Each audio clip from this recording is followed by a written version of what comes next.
सबको नमस्कार। लॉकडाउन 17 तारीख को लॉकडाउन में काफ़ी ढील दी गई थी। एक हफ्ता हो गया। आज एक हफ्ते के बाद मैं ये कह सकता हूँ कि स्थिति नियंत्रण में है और कोई भी घबराने वाली बात नहीं है। जब लॉकडाउन में ढील दी गई थी, हमें ये उम्मीद थी कि थोड़े से केसेस में बढ़ोतरी होगी। लॉकडाउन में ढील देने के बाद थोड़ी बढ़ोतरी हुई है, लेकिन चिंता की कोई बात नहीं है। मुझे चिंता तब होगी जब दो बातें अगर होंगी। एक तो ये कि अगर मौत का आंकड़ा बहुत तेज़ी से अगर बढ़ने लगेगा, जैसा मैं बार बार कहता रहा कि हमें कोरोना अभी कोई आज या कल में जाने वाला नहीं है। कोरोना तो रहेगा। अब अगर कोरोना होता रहे और लोग ठीक हो के अपने घर जाते रहें तो चिंता करने का कोई विषय नहीं है। तो एक तो ये कि मौत नहीं होनी चाहिए ज़्यादा। मौत के आंकड़े को हम कोशिश करके सबको बचा सकें, सब मौत के आंकड़े को कम से कम रख सकें। और दूसरा ये कि जो केसेस हो रहे हैं वो इतने गंभीर केस ना हों कि हमारा अस्पतालों का पूरा सिस्टम बैठ जाए, कोलैप्स कर जाए। अगर हमारे अस्पताल इतने मरीज आने लग गए कि हमारा अस्पताल बैठ जाएंगे, हमारे मान लीजिए बेड्स नहीं मिलेंगे, वेंटिलेटर नहीं मिलेंगे, ऑक्सीजन नहीं मिलेगी, अगर ऐसी स्थिति हो जाएगी तब चिंता का विषय होगा। कल तक दिल्ली में 13,418 केस थे टोटल। अभी तक पॉजिटिव केस 13,418 आए। इनमें से 6,540 ठीक हो गए और 6,617 अभी बीमार हैं। तो लगभग जितने ठीक हुए उतने ही बीमार हैं। लगभग 6,500 ठीक हो गए, 6,500 अभी बीमार हैं। मोटा मोटा 261 लोगों की मौत हो गई।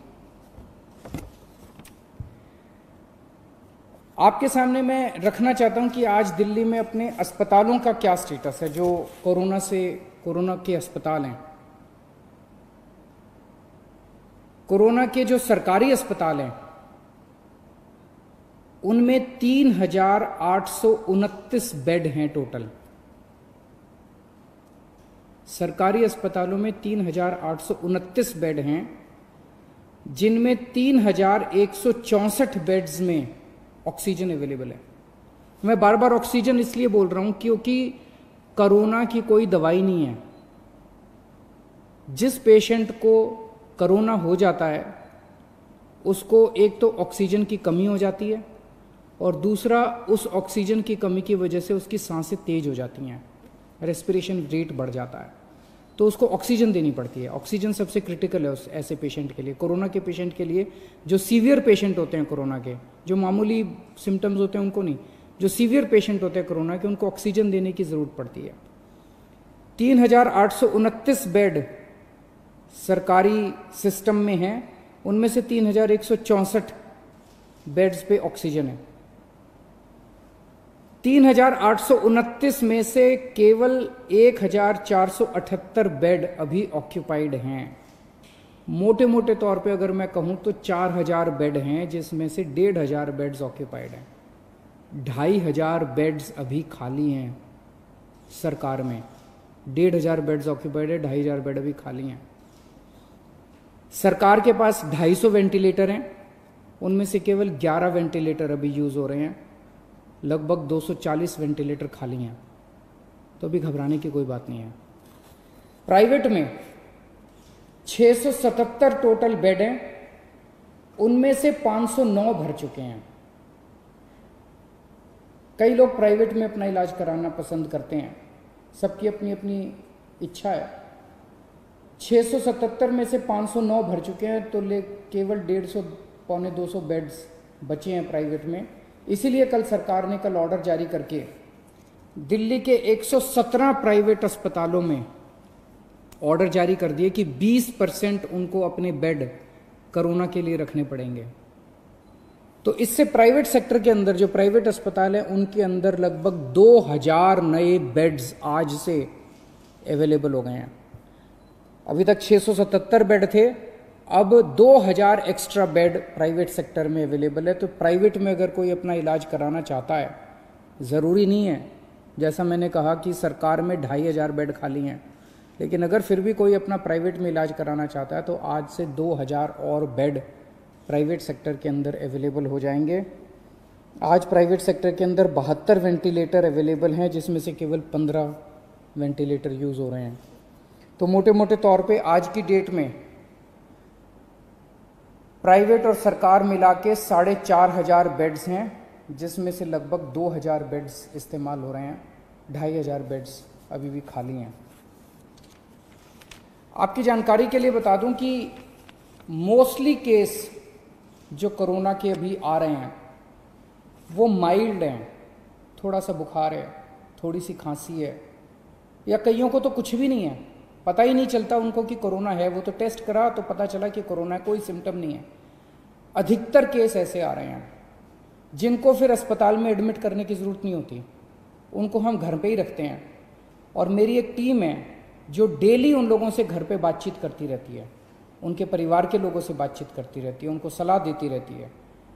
ये नज़र रखते रहते हैं हम लोग कि कहीं अगर वो बढ़ गया उनका कोरोना तो उनको फिर अस्पताल में शिफ्ट कर देंगे। जैसे आज दिल्ली के अंदर 3314 लोगों का घर पे इलाज चल रहा है, लगभग 2000 लोगों का अस्पताल में इलाज चल रहा है और 3314 लोगों का घर पे इलाज चल रहा है। जैसे मैंने बताया कि हमने प्राइवेट में कल ऑर्डर कर दिए 117 अस्पतालों के अंदर अब 20% कैपेसिटी उनकी, 20% बेड कोरोना के लिए होंगे। इसी तरह से अगले 3-4 दिन के अंदर हम जीटीबी हॉस्पिटल को तैयार कर रहे हैं। जीटीबी हॉस्पिटल के 1500 बेड्स, सबको ऑक्सीजन बेड्स बना रहे हैं, और जीटीबी हॉस्पिटल के 1500 और बेड्स हमारे कोरोना के लिए तैयार हो जाएंगे।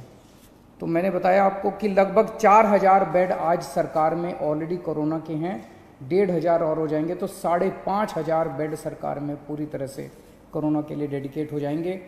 और कल ही हम लोगों ने ऑर्डर दिया है और लगभग 2000 और बेड्स को ऑक्सीजन बेड्स कन्वर्ट करने के लिए।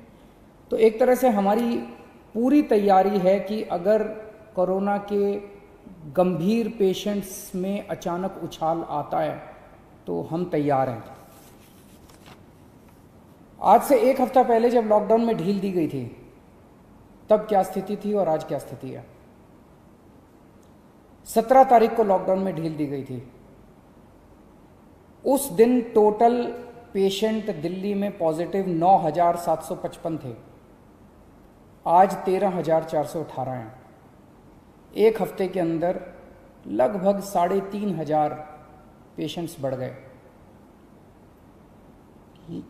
इसी के साथ साथ एक हफ्ते के अंदर 2500 लोग ठीक होकर घर चले गए।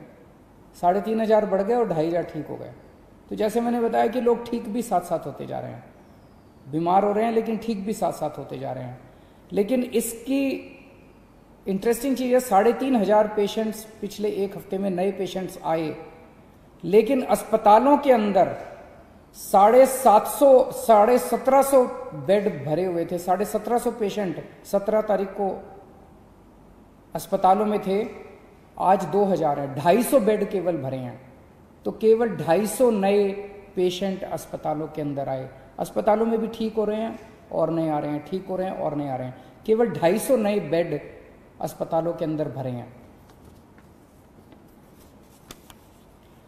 अभी 2 दिन पहले मुझे पता चला कि एक प्राइवेट हॉस्पिटल ने, एक मरीज गया प्राइवेट हॉस्पिटल में और उस मरीज को सांस की तकलीफ़ हो रही थी। 2 दिन बाद उसका अस्पताल ने टेस्ट कराया, उसके 1-2 दिन बाद रिज़ल्ट आया और रिज़ल्ट पॉजिटिव आया। और पॉजिटिव रिज़ल्ट आने के बाद अस्पताल ने कहा कि आप तो कोविड पेशेंट है, हम आपका इलाज नहीं करेंगे, अब आप अपना बेड ढूंढ लीजिए। पेशेंट अपना बेड कैसे ढूंढेगा? पेशेंट कहाँ जाएगा? कोई भी अस्पताल इस तरह से किसी भी पेशेंट को बाहर नहीं निकाल सकता। हमने उस अस्पताल को शो कॉज नोटिस जारी किया है, प्राइवेट अस्पताल को, कि आपका लाइसेंस रद्द क्यों ना किया जाए। अगर किसी भी अस्पताल के अंदर कोई भी पेशेंट आता और वो कोविड निकल आता है, उस अस्पताल की जिम्मेदारी है कि वो उसको अपनी एम्बुलेंस में बिठा के किसी या तो प्राइवेट या गवर्नमेंट हॉस्पिटल के अंदर उसको कोविड बेड दिलवाएगा। आप किसी भी पेशेंट को इस तरह से अपने हाल के ऊपर नहीं छोड़ सकते। एक जो मेरे सामने पता चला कि जो लोगों को तकलीफ कई बार आती है, जैसे मैंने अभी बताया, हमारे पास सरकार में अभी 2500 बेड खाली पड़े हैं और अब 2000 प्राइवेट सेक्टर में भी बेड खाली होंगे, 4500 बेड खाली हैं, लेकिन लोगों को पता नहीं चलता किस अस्पताल में बेड खाली हैं, लोगों को पता नहीं चलता कहाँ जाएं। तो इसके लिए अब हम एक सिस्टम बना रहे हैं, 2-3 दिन के अंदर सिस्टम आपके सामने लाएंगे, जिसमें अगर कोई भी कोविड का सीरियस पेशेंट है और उसको बेड चाहिए, उसको एडमिशन चाहिए, उसको तुरंत पता चल जाएगा कि मुझे कहाँ जाने की ज़रूरत है। इसका पूरा सिस्टम बना रहे हैं और 2-3 दिन के अंदर ये पूरा सिस्टम बना के मैं आपके सामने आऊँगा। फिलहाल जैसे मैंने बताया कि दिल्ली के अंदर स्थिति नियंत्रण में है, केसेस थोड़े बढ़ रहे हैं, मैं मानता हूँ केसेस थोड़े बढ़ रहे हैं, लेकिन जितने केसेस बढ़ रहे हैं मोस्टली माइल्ड सिम्टम वाले हैं, एसिम्टोमेटिक हैं, उनका घर में इलाज चल रहा है, उनकी भी हम देखभाल कर रहे हैं और जो पेशेंट्स हॉस्पिटल में आ रहे हैं उनका भी हम पूरा ख्याल रख रहे हैं। बहुत बहुत शुक्रिया।